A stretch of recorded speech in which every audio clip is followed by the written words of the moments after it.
In 1959, inside a research laboratory in Baden-Württemberg, West Germany, a food scientist working for a margarine company made a discovery so unsettling that his own company tried to bury it.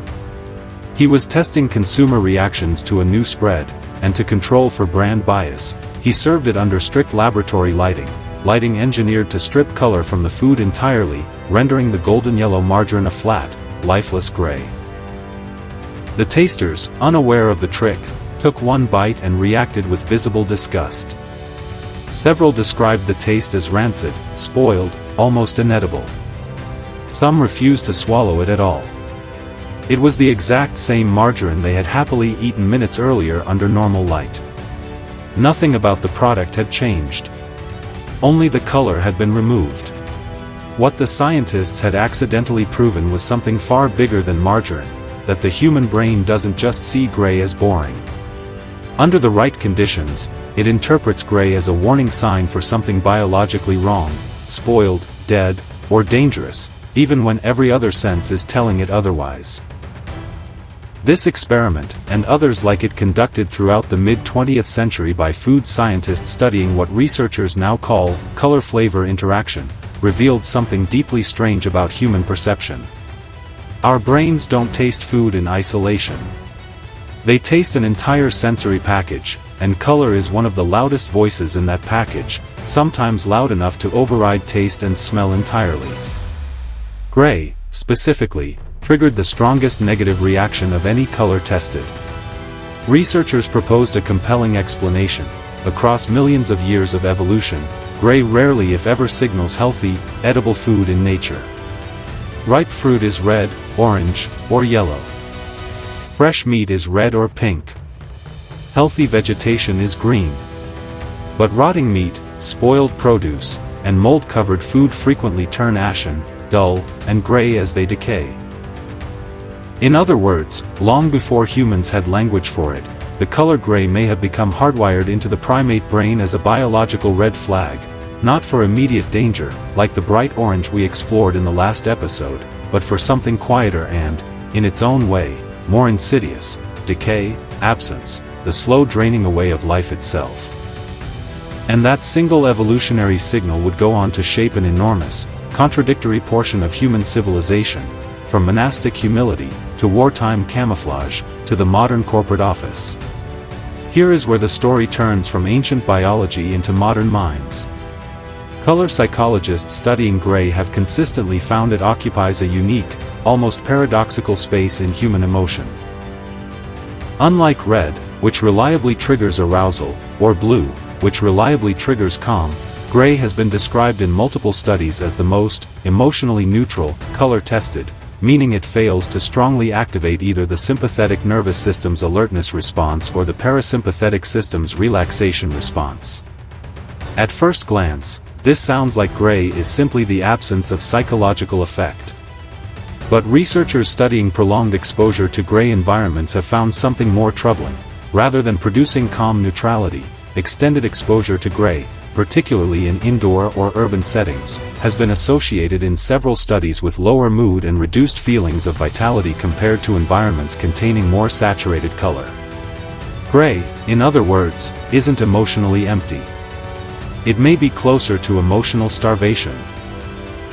A color that offers the nervous system nothing to hold on to, and over time, that absence itself becomes a kind of psychological cost. Here is the idea that reframes everything that follows. Gray has spent most of human history being deliberately chosen not because it inspires anything, but precisely because it doesn't. Institutions across history have used gray's emotional neutrality as a tool of control. To suppress individuality, discourage attention, and make large groups of people behave, feel, and disappear in exactly the same way. Once you understand gray as a tool of erasure rather than a color of boredom, its long, strange history across armies, prisons, offices, and cities suddenly snaps into focus. Medieval and early modern monastic orders.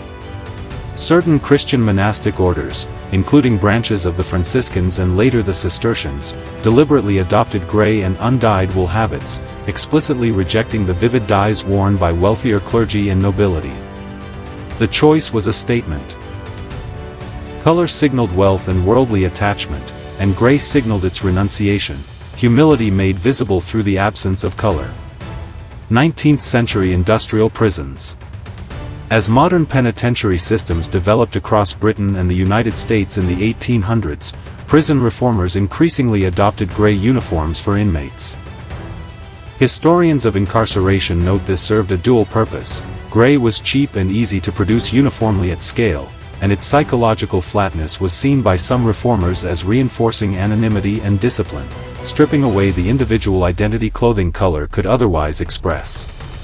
World War I and II military camouflage and uniforms.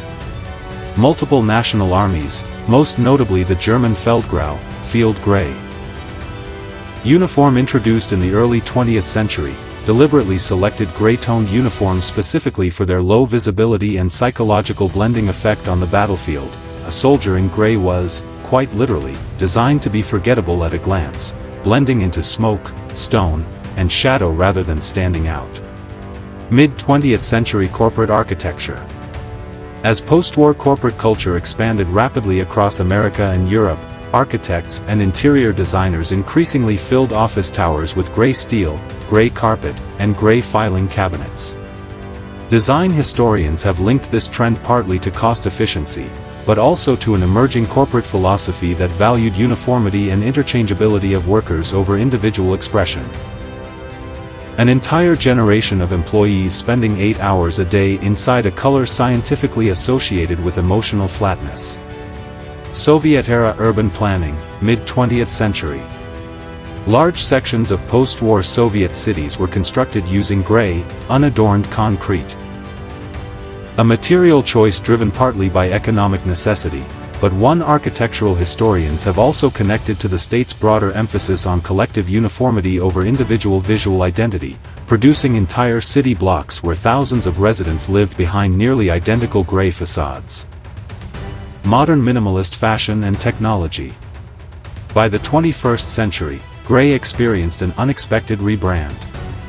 Tech companies and minimalist fashion brands began using gray deliberately to signal restraint, sophistication, and premium simplicity, the same emotional flatness once used to suppress individuality in prisons and offices was, decades later, being marketed back to consumers as elegant and expensive. Every one of these examples, separated by centuries and continents, circles back to the same underlying pattern. Gray is repeatedly chosen by institutions specifically because it asks nothing of the viewer, and demands nothing be remembered. Here is the thread tying the entire episode together. Gray is the color of institutional erasure.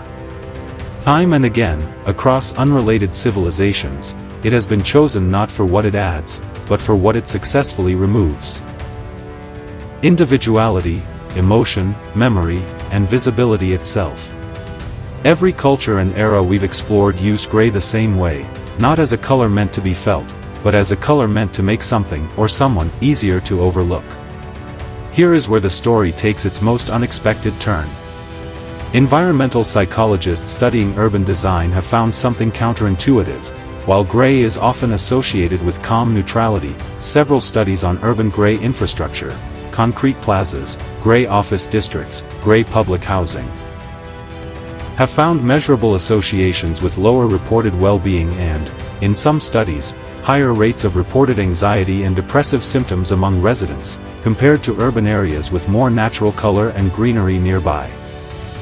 This has led some researchers in the growing field of environmental psychology to propose a concept sometimes referred to informally as gray fatigue, the hypothesis that prolonged, unbroken exposure to monochromatic gray environments may subtly deprive the nervous system of a kind of sensory nourishment it evolved to expect from natural, color-rich surroundings.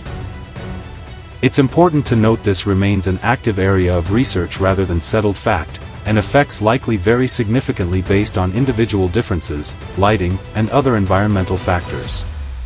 But if the hypothesis holds even partially true, it suggests something remarkable.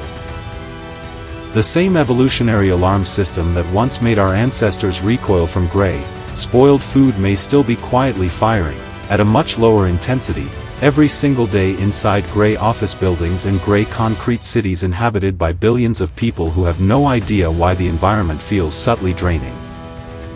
This same duality, gray as sophistication, gray as erasure, is everywhere in the world around you today.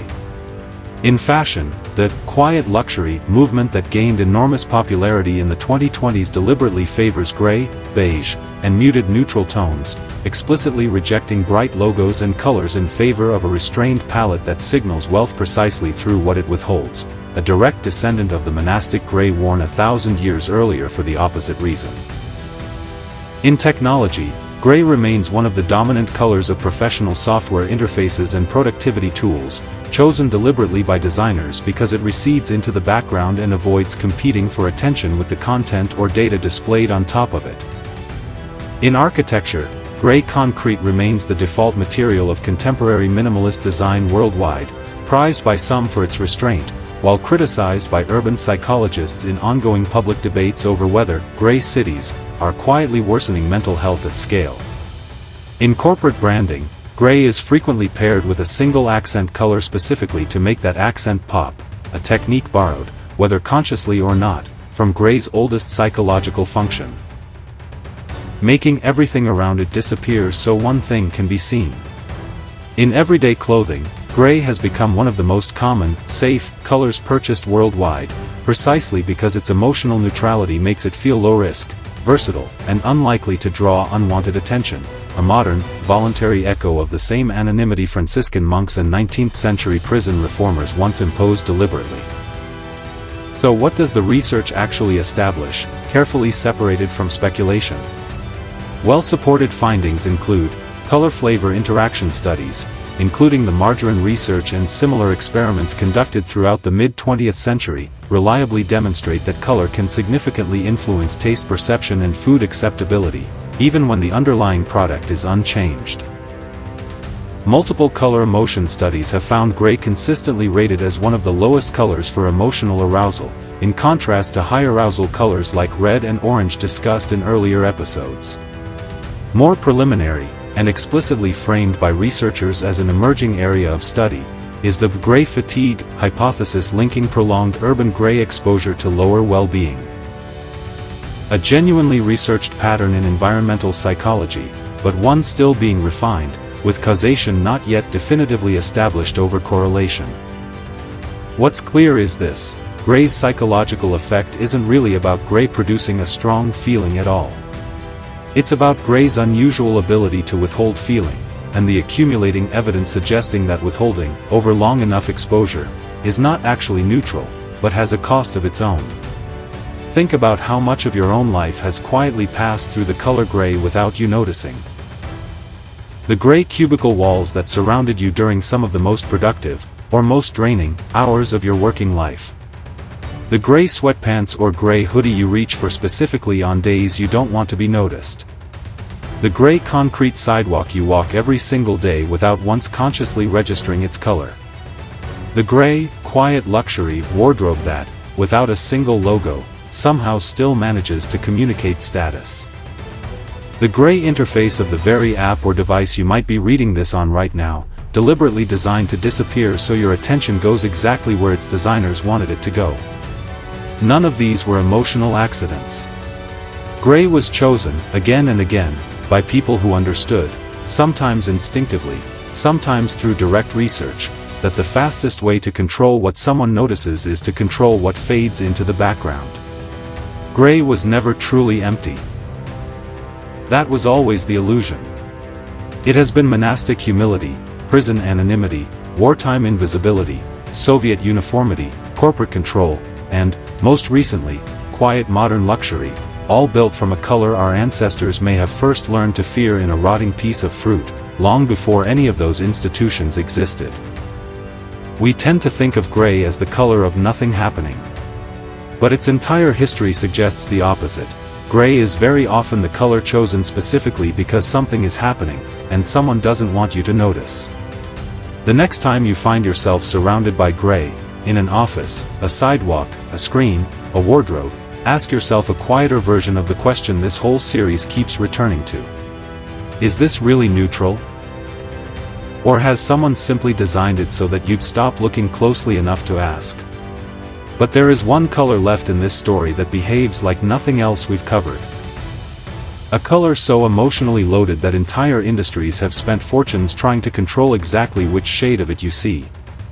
A color that has been used, in the very same century, to symbolize both fragile innocence and raw seduction, sometimes on the very same object, marketed to two completely different audiences. A color that, according to some retail researchers, may be quietly influencing which products you assume are for you, before you've read a single word of packaging. Next time, on Language of Colors, we uncover the secret history of pink.